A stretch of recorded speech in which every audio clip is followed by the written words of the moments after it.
on the surface, it might not sound like particularly jolly reading material, but you have managed to augment that rather depressing story with lots of imaginative leaps of faith in what their future might be. But tell me, first of all, why you decided to tell the story of Kay and Cyril, and why you made them medical professionals. Do you think they needed to have that much close-up awareness of what happens as we get older? Well, first off, I would say that the book is downright jolly. I would expect nothing less of you. If anyone can make dying happy, then it's Lionel Shriver. I think it's hilarious. I have rarely had such a good time writing a book in my life, and the pages just flew. But was that because of, well, I mean, we should talk about them in a minute. I'll ask you that in a minute. Tell me just a little bit about the premise, first of all. What kickstarted the idea? Well, what gave me the idea to begin with was a simple comment by a friend of mine who announced, she was then about 60, that she had no intention of living beyond the age of 80, that was it. And did you admire her at the time, or? Well, I've always admired her. She's a very bright person, and therefore I didn't feel that she was making this assertion whimsically. I think she felt quite sincerely that that was about as long as she should stick around, and it was going to be downhill after that. And I was curious, given how how considered a person she is, what she would do when she actually turns 80, and it made my head spin. Once you're about 60, 80 doesn't seem that far away, however forbiddingly. And so I conceived of this book, which uses the same structure that I used in The Post-Birthday World back in 2008. It's a parallel universe novel.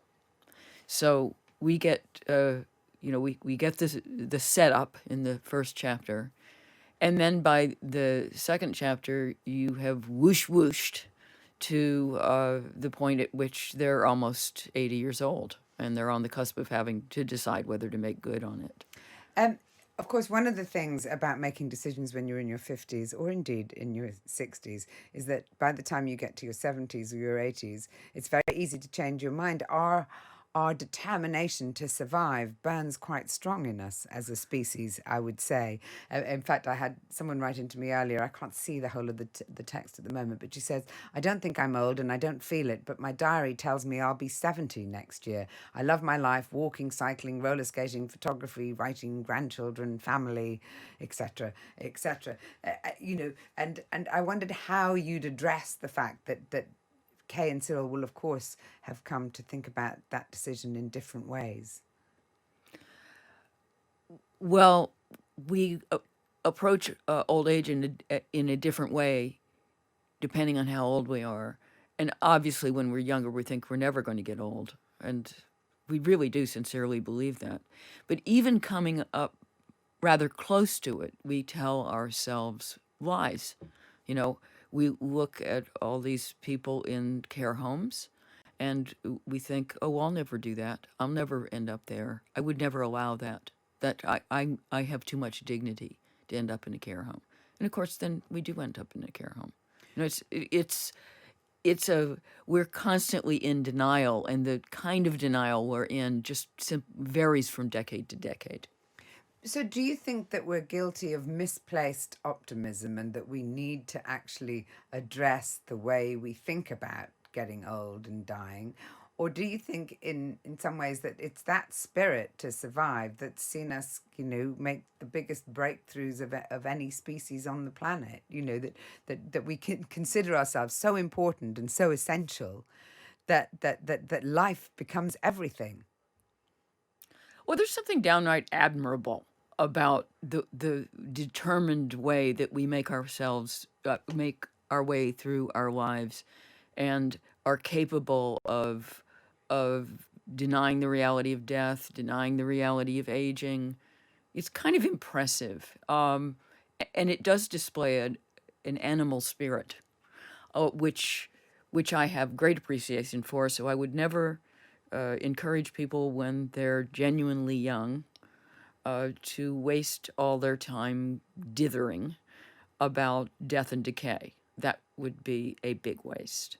But I do think that once you get to, say, your 60s, it's time to start thinking about what kind of an old age you want. And that would extend to how much decay are you willing to accept? Are you willing to become demented? I mean, in one of the alternative universe chapters in the new book, Kay does become demented, and it's told from her perspective. But it turns out that she's perfectly happy. She's having a wonderful time. It's incredibly miserable for everyone who's around her. But she's in her own little world with bits and pieces of her memories, and she finds everything new and amazing. And that's one of the things that makes it difficult to make a decision for yourself later is, well, what if it's not so bad? What if it turns out that I don't want to die? You've got personal experience of this. Will you tell me a little bit about your mum's situation? Oh, well, I'm afraid in 2015, my mother had a massive stroke. And, you know, she was in her 80s, but she was in good shape. She'd had 2 hips replaced. They were successful operations. She was still quite vigorous. She was completely in her right mind. But after the stroke, she could no longer walk. She couldn't use her right hand. It meant and while she could communicate simple thoughts, her processing speed was very slow, and she never produces any content. You know, she never tells me anything. She has a tendency to repeat the same set phrases. Like if you ask her how she is, she'll say, "as well as can be expected." She's very polite. So Well, that's one thing. whatever part of your brain has decorum and decency and etiquette in it is perfectly intact in my mother. And she's also gone blind from low tension glaucoma. I mean, it's one of those things. She got the diagnosis in her 90s and was informed that, you know, they could stave it off, but if she lived long enough, she would go blind, and that's exactly what happened. She lived long enough. So here I've got my mother, and her personality is nothing like I remember her. She can't see, so she can't read. She can't even see her husband. She can't walk. She can't play the cello or write poetry or do any of the things that she used to do. And, you know, at best she can listen in on the TV, but she can't see the picture, so she can't necessarily follow it very well. And she talks about dying with some frequency. But does she want to die? Well, the richest thing she has said since her stroke was, "I don't want to die, but I need to die." And I think that means that somewhere in there is a glimmer of my real mother, because that's how she would have thought. And connecting it to the book is part of Kay and Cyril's decision, based on the fallacy that they can somehow cheat the aging process by conveniently choosing to end their lives together at 80 so they can escape the pain of later life. Do you see that as a possibility and a plausible thing that we should all be contemplating? If you were your mother, what do you wish you would have done differently? I'm not sure there is any way to head off what happened to my mother. The one thing that she didn't do is leave what's called an advance directive, which is in addition to a living will. A living will has not rescued her. An advance directive helps describe the kind of old age that you are willing to accept, and most of all, what kinds of treatments you would like to decline to artificially keep you alive, especially if you become demented or bedridden. If you really don't want to end up like that, then don't do these extravagant, expensive things to keep me going. And don't give me flu vaccines in the winter. Don't give me chemotherapy if I get cancer. The assisted dying bill, as you'll know only too well, is back in the news, as it were. Why do you think we're so resistant to the idea? I mean, the thing that's oft quoted is that it's going to be used against vulnerable people, and we're going to suddenly become a society that, puts people down at a certain age. Do you think that's a valid that's a argument? very cynical view of people and families. I find that people trying to confront the supporters of assisted dying with these terrible arguments. I mean, they are terrible arguments. Uh, it suggests that a very low opinion of humanity and of family relations. In truth, there hasn't been any noticeable problem in places that have legalized assisted dying with, unconscionable pressure being applied to the elderly to leave before they're ready to go. And I think it's more the case that a surprisingly few number of people, even people who would actually qualify under these strict guidelines that are likely to be applied, surprisingly few people are likely to take up the opportunity to control the end of their lives because of that survival instinct you mentioned. The strict guidelines that you mention, wouldn't protect or wouldn't help your mother, for No. example, would they? I come In from fact, even that advanced directive that I mentioned would not save my mother because there's no treatment that she might decline. I mean, she's just fine sitting there. and of course, dementia numbers are burgeoning in these times. And again, with dementia, it's another instance where none of the guidelines at present being debated would actually help, because once you lose the capacity, or you're judged to have lost the capacity to make decisions, then you cannot choose to die. It's a really, really complicated, extremely emotive area. Are you sometimes surprised by the fact that we're so we demand human rights in so many aspects of our lives, and yet this one basic human right to end our lives when we choose to, in a manner of our choosing, should be one that's so dictated by religion that many of us don't believe in, or superstitions, or indeed, as you were saying, sort of misguided concepts about humanity that perhaps don't do us justice? Well, I think that the politicians on this one are way behind the people. On the way to this interview, I ran into a Times editor who said that they are overwhelmed with letters uh, in support of passing an assisted dying law, and they can barely find anything to publish that's supporting the other side. And over 80% of the people of Great Britain want the opportunity to end their lives at a time of their choosing, and it's the politicians who are little fraidy cats. This is Mariella Frostrup on Times Radio, and my guest is the best-selling author Lionel Shriver. This is, one in a long line of big topics that you've tackled in your writing. How often are they directly connected to you? Is this perhaps the most personal to date? Well, in some ways, it's not personal at all, in that it's about two characters with whom I have very little in common. They both work for the NHS. They are both British. In fact, one of the fun things about this book is that I set it in Britain, and I have tended to prefer, perhaps out of sheer cowardice, to to set books back in the United States. And I discovered, funnily enough, that it was easier now for me to set a book in Britain than it is to set it in the U.S., because I'm actually more familiar with the nitty-gritty of living in Britain, because that's where I spend 3/4 of the year. So these, and also their generation older than I am, so they were World War II babies. Nevertheless, And that, it's an issue in that is terms of what it's actually about, of course, it is quite intimate, and it has a lot to do with what's happening with my very elderly parents.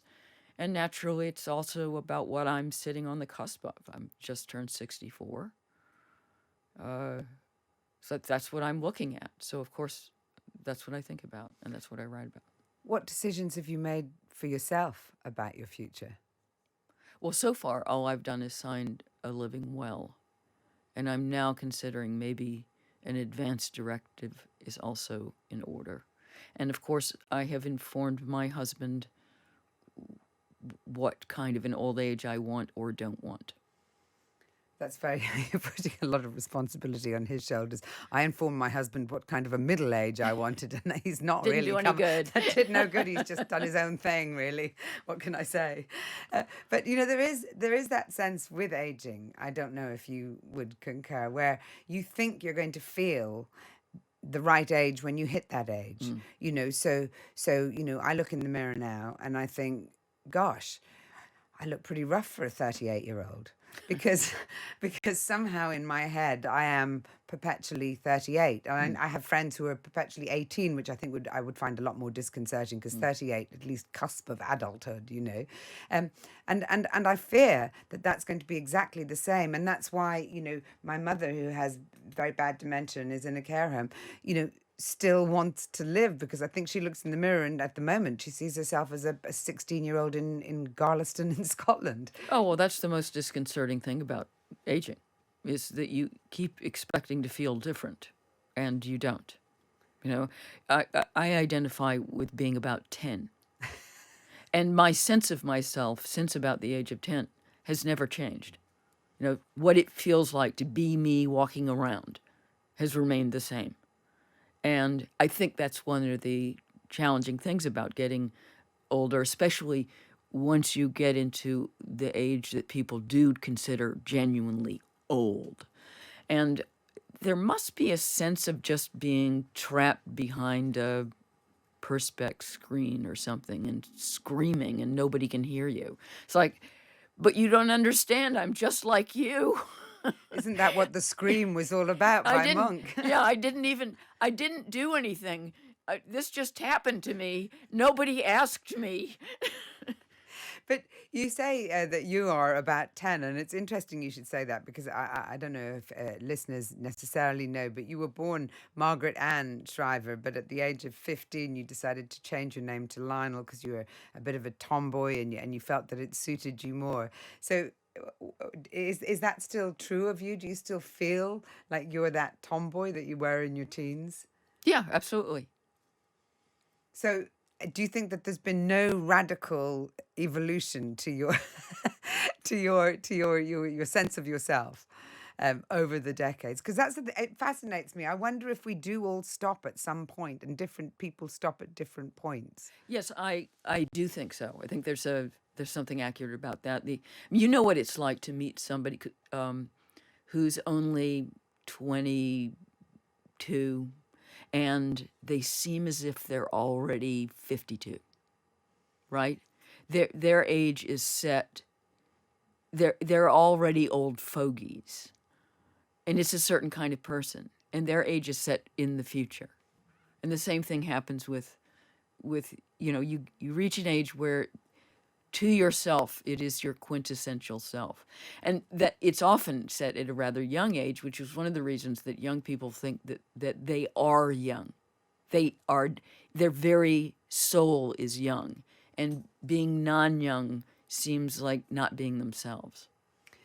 You've described yourself, as we were talking today, as timid in some areas. It's not a word I would use to describe you at all. And in fact, you've become perhaps quite well known for more outspoken critics or you, as becoming one of the more outspoken critics for things like cancel culture. At the 2016 Brisbane Writers' Festival, you caused outrage, I'm waving my fingers in inverted commas, in some quarters, when you said that you hoped the notion of cultural appropriation in fiction was a fad, and the speech included the line, "We fiction writers have to preserve the right to wear many hats, including sombreros." 2 years later, you were removed as a judge from a short story competition when you criticised Penguin Random House's push for diversity as a box box-ticking exercise. These conversations aren't going away anytime soon. Do you feel that there is a sea change at all happening? I think the pushback against identity politics has started. We've certainly drawn the battle lines.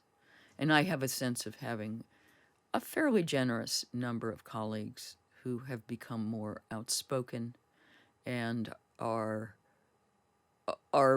calling time and calling out some of the absurdities of this movement. But you've been a lone voice a lot of the time. Yes. What have been the consequences for you, and has it felt particularly scary at times? Or isolated, at least? The reason I haven't felt as frightened as I might be is that both my publisher and my editor at The Spectator have stuck by me, and I've never felt that I was on shaky ground, and that if I publish just the wrong column, then suddenly I'm going to be fired from The Spectator, or my publisher is going to refuse to print my books. I think a lot of the whole cancel culture problem is at the administrative level. How do you mean? That it's institutions that are capitulating to pressure from social media and not backing up their employees, publishers not backing their writers. There's been a huge amount of cowardice at the top. And if there weren't cowardice at the top, this whole phenomenon wouldn't happen. You just have a lot of helpless, shrill people on social media making noise, and, this too shall pass. It wouldn't have any consequence.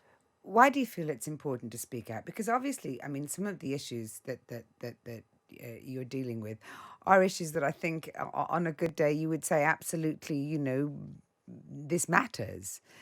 So at what point do you kind of diverge from perhaps what some of those smaller pressure groups might be insisting on? Do you see what I mean? No, diverge from what? Well, I'm saying that it's not necessarily that what people believe should change is wrong, and I don't think that that's necessarily what you're drawing attention to. I mean, yes, there should be more diversity in the publishing industry. I'm sure you would say yes, Sure. there should be. Yes, there should be more diverse authors out there. Getting publishing deals. But then I don't know how you feel about. Well, it's a question of quotas. Yeah, but I mean, I don't know how you feel about something like American Dirt, the novel that was sort of cancelled because the author was not Mexican and hadn't made that journey on the train to California. Right. So it's that point. That's what I'm talking about, diverging. Well, there are different ways to get to the same goal, aren't they? And what I don't like is having these rules imposed from on high by people who have not been elected. It's just this kind of collective consensus on the hard left that there are certain things you can and cannot do. And the list of things you cannot do keeps getting longer.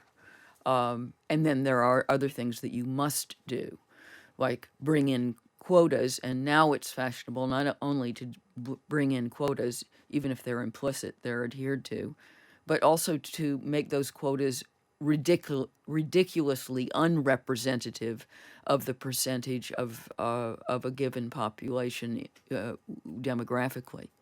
As